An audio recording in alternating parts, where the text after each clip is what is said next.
Selamat pagi. Apa kabarnya adik-adik di rumah? Luar biasa. Oke, sekarang kita akan memulai ibadah kita. Tapi sebelum itu kita mau berdoa dulu. Adik-adik semua lipat tangannya, tutup matanya, ikut Cici berdoa ya. Tuhan Yesus, terima kasih. Tuhan telah menyertai dan memberkati kami sampai hari ini. Sekarang kami mau memuji-muji nama Tuhan. Biarlah hati Tuhan yang disenangkan. Terima kasih Tuhan. Haleluya. Haleluya.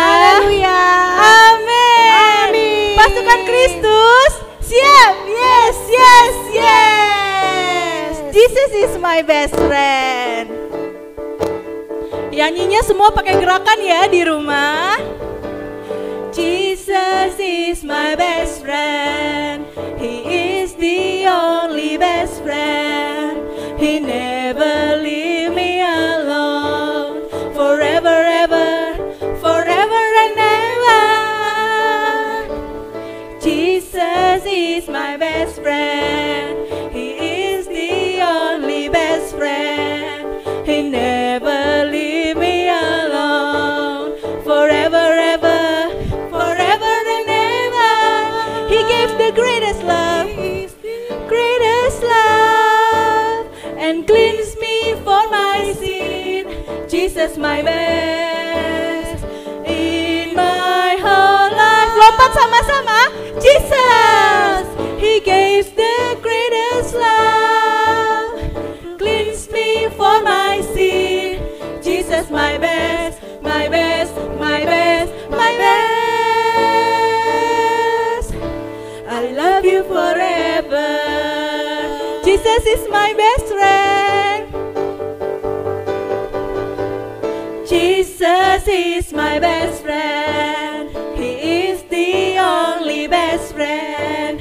He never leave me alone. Forever, ever, forever and ever.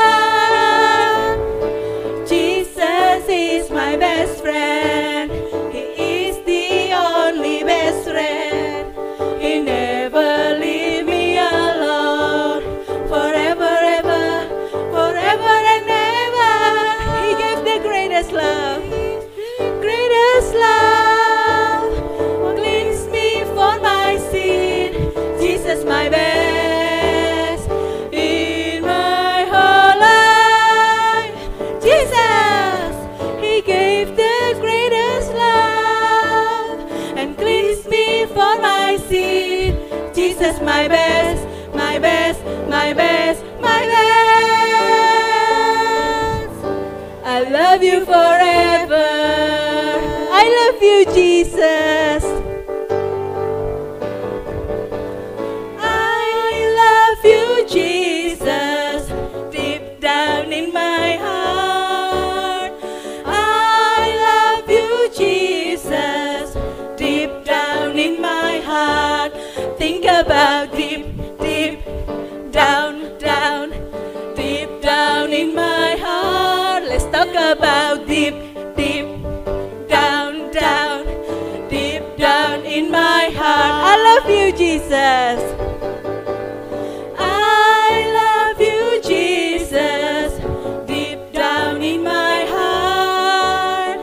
I love you, Jesus. Deep down in my heart.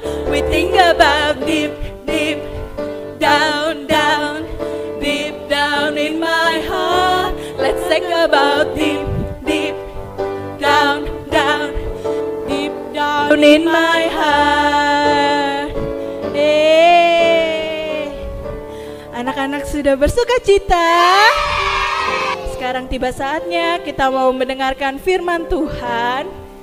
Kita mau angkat satu pujian. Ku buka hatiku. Ku buka hatiku untuk firman-Mu.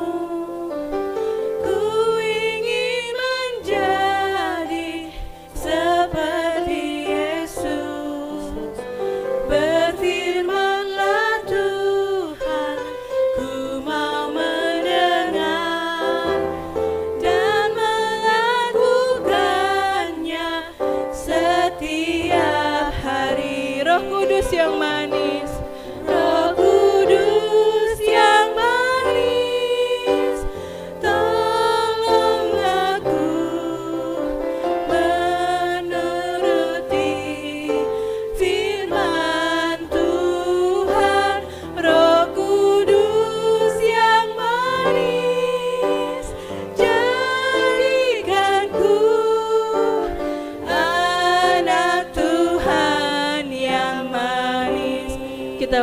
pujian ini sekali lagi.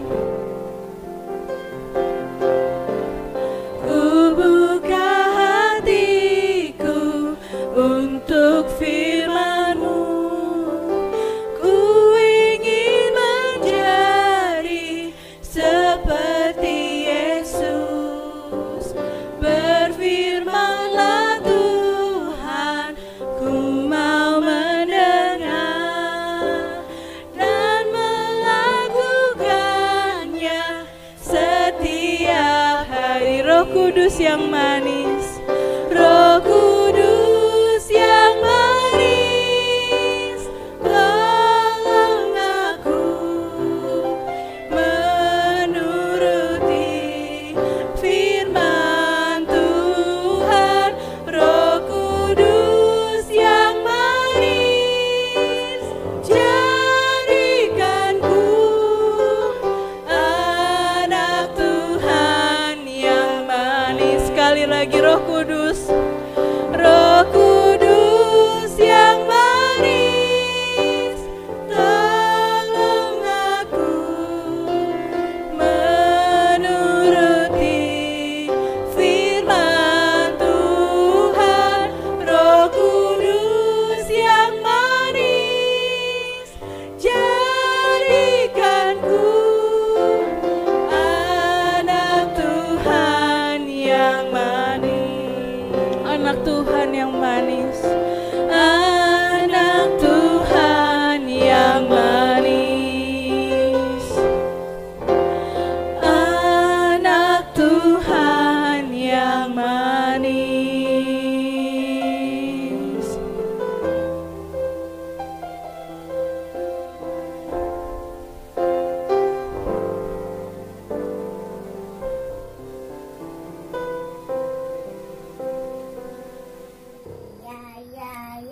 Happy ye. Saya senang jadi anak Tuhan. Siang jadi kenangan, malam jadi impian. Cintaku semakin mendalam. Happy ya. Happy ye. Saya senang jadi anak Tuhan. Siang jadi kenangan, malam jadi impian. Cintaku semakin mendalam. Cintaku semakin mendalam. Cintaku semakin mendalam. Cintaku semakin mendalam. Dadah teman-teman, sampai kembali.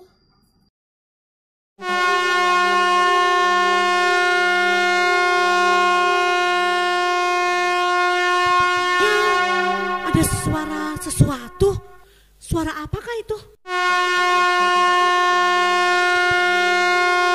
Seperti suara trompet. Benar ya, Kak? Iya, betul itu. Suara trompet itu, Kak. Nah, adik-adik tahu nggak? Tuhan pernah menolong seorang tokoh di dalam Alkitab menggunakan trompet loh. Nah, kita mau lanjut ceritanya, tapi kita berdoa dulu ya, adik-adik. Yuk, lipat tangannya dan tutup matanya. Tuhan Yesus, terima kasih untuk hari ini kami dapat beribadah bersama-sama untuk memuji dan memuliakan nama-Mu ya Tuhan. Kiranya Kau juga berkati firman yang akan disampaikan ya Bapa. Terima kasih Tuhan, hanya dalam nama-Mu Tuhan Yesus Kristus kami berdoa dan mengucap syukur. Haleluya, amin. Nah adik-adik, jadi ada seorang tokoh namanya Gideon ya pada zaman itu. Dia dikelilingin oleh musuh sebanyak 135.000 orang loh. Wah, banyak banget ya. Nah, kemudian Gideon pun mengumpulkan prajurit-prajuritnya ya. Dan yang terkumpul hanya 32.000 orang. Waduh, sedikit sekali ya adik-adik ya. Jauh banget bedanya. Gideon dan beserta prajuritnya pun ketakutan. Tapi karena kemudian Tuhan berfirman kepada Gideon, Gideon, aku akan menolongmu dan menjadikanmu menjadi seorang pemberani, katanya gitu. Dan Tuhan meminta Gideon untuk mengurangi prajuritnya menjadi 300 prajurit saja. Wah, 300 prajurit, Kak. Iya, Kok dikit banget ya? tambah dikit ya adik-adik ya. Gimana lawannya 300 lawan 135.000 orang lo, musuh lo yang sudah banyak banget itu. Tetapi karena Gideon percaya pada Tuhan, akan pertolongan Tuhan, maka Gideon pun taat. Dan anehnya lagi, tahu nggak senjata apa yang Tuhan suruh Gideon pakai untuk berperang? Nah, Kaneli akan menyampaikannya adik-adik. Nah, adik-adik, sebelum kakak lanjut nih, kakak mau tanya terlebih dahulu.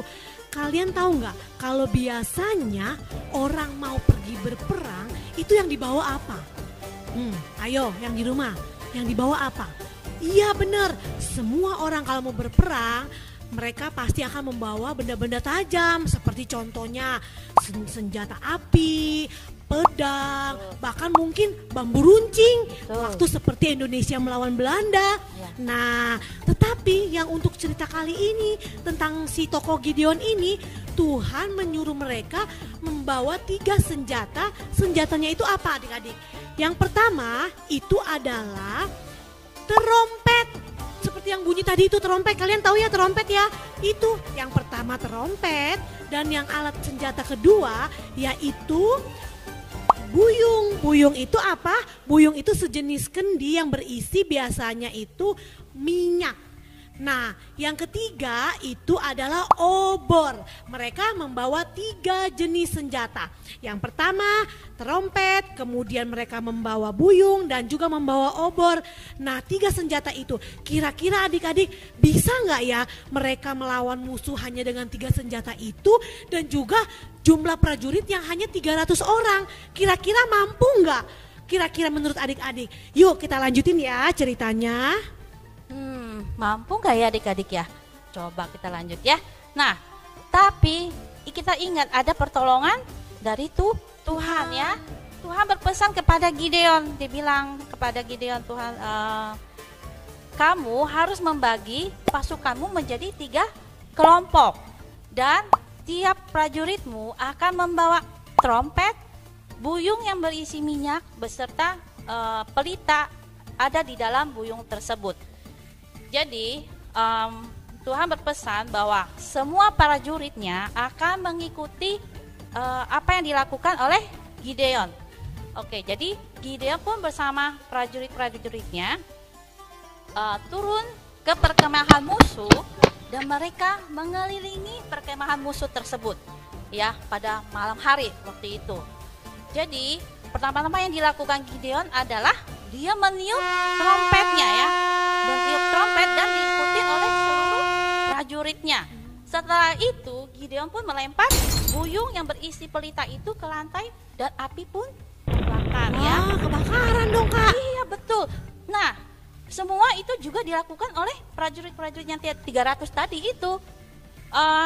Sedangkan musuh-musuh yang sedang tidur di dalam kemah, semua mereka akhirnya kaget dengan suara trompet tadi ya. Terus mereka langsung cepat-cepat keluar, banyak api di mana-mana ya. Terus mereka kalang kabut. Mereka akhirnya tidak tahu mana lagi musuh, mana lagi kawan tuh Kak. Akhirnya mereka saling bunuh. Akhirnya begitulah Tuhan membantu Gideon mengalahkan semua musuh itu. Hebat nggak adik-adik? Hebat ya. Nah, adik-adik, begitulah cerita renungan firman Tuhan kita pada hari ini. Nah, kalian tahu apa pelajaran yang bisa kita ambil dari cerita firman Tuhan kita pada hari ini? Yaitu ketika kita menghadapi apapun masalah dalam kehidupan kita, ingatlah yang pertama kita harus berdoa kepada Tuhan, minta bantuan.